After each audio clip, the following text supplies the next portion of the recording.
evening and thanks for tuning in. I'm Ann Powell with the WJTS News.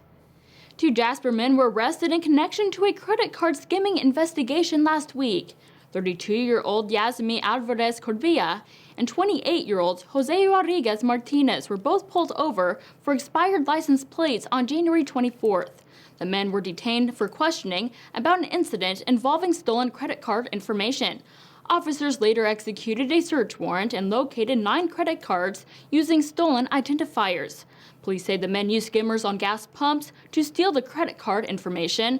Both Cordilla and Martinez were arrested and charged with 12 counts of theft, 12 counts of fraud, and 12 counts of fraud on a financial institution. Cordilla has been released from jail and Martinez is still being held on a $10,000 cash bond. All fraud victims have been notified, and the Jasper Police Department recommends that citizens regularly review their bank statements for possible fraudulent activity. The COVID-19 positivity rate continues to drop in Dubois County. The Indiana State Department of Health reported 15 newly confirmed cases and no additional deaths on Tuesday.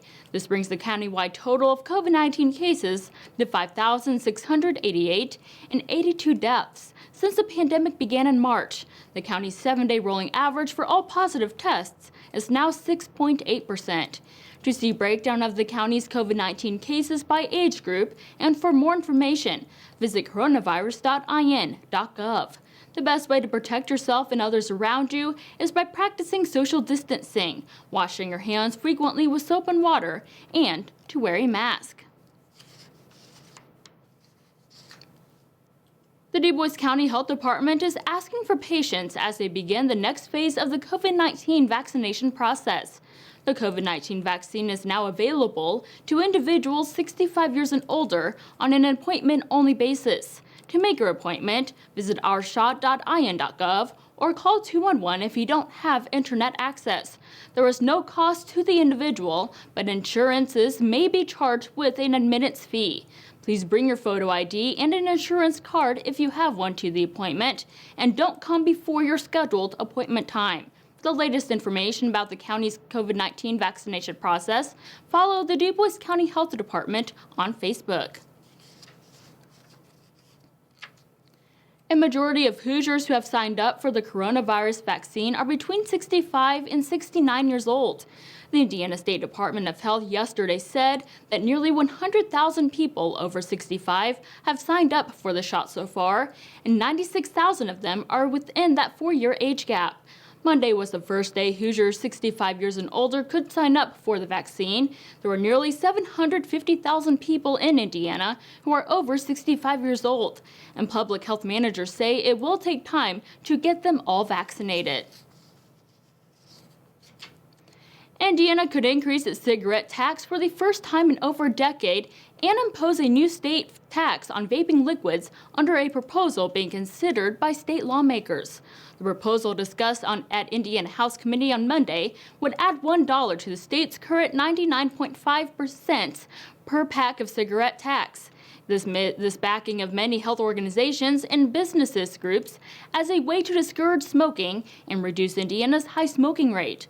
The bill would also charge a 39% tax on liquids used in e-cigarettes, which the sponsor says would be roughly equivalent to the state's cigarette tax. Communities working on recycling and household hazardous waste material collection and disposal projects can now apply for state help. Indiana Department of Environmental Management is offering grants through their Community Recycling Grant Program. Counties, solid waste management districts, schools, and other nonprofit organizations in Indiana are eligible to request $500 up to $100,000 in state funding. Applicants must demonstrate a positive environmental impact within the project service area, an increase in waste diversion as a result of the project, and show the sustainability of the project. Applications will be accepted through March 1st of 2021, and final funding determinations will be made by the end of March. The Community Recycling Grant Program is funded through the IDEM's Solid Waste Management Fund. To apply, please visit IDEM's website at idem.gov in.gov/recycle, and for more information, contact 800-988-7901. Another Farmers to Families event is coming back to Dubois County. The next distribution day takes place on Thursday, February 18th from 3 to 6 p.m. at the Master Brand Cabinets Hilltop Warehouse in Ferdinand.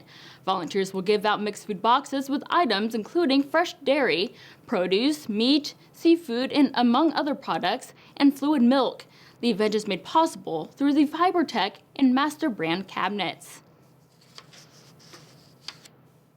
Residents have a chance to properly recycle their aluminum cans and paper this coming weekend. The next Right to Life paper aluminum can drive takes place this Saturday, February 6th.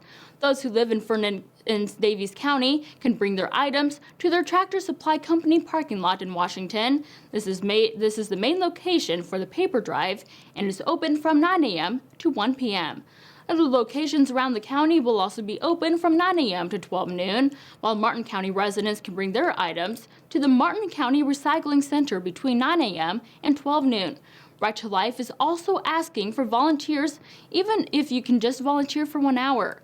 If you can, contact Louis Kavanaugh Jr. at 812-486-3658, or if you live in Martin County and are interested in volunteering, contact Van McAtee at 812-295-4251, or come out the day of the paper drive to your paper drive location. And stay tuned, your weekly forecast and sports with Kurt Gooksell are still to come here on the WJTS News.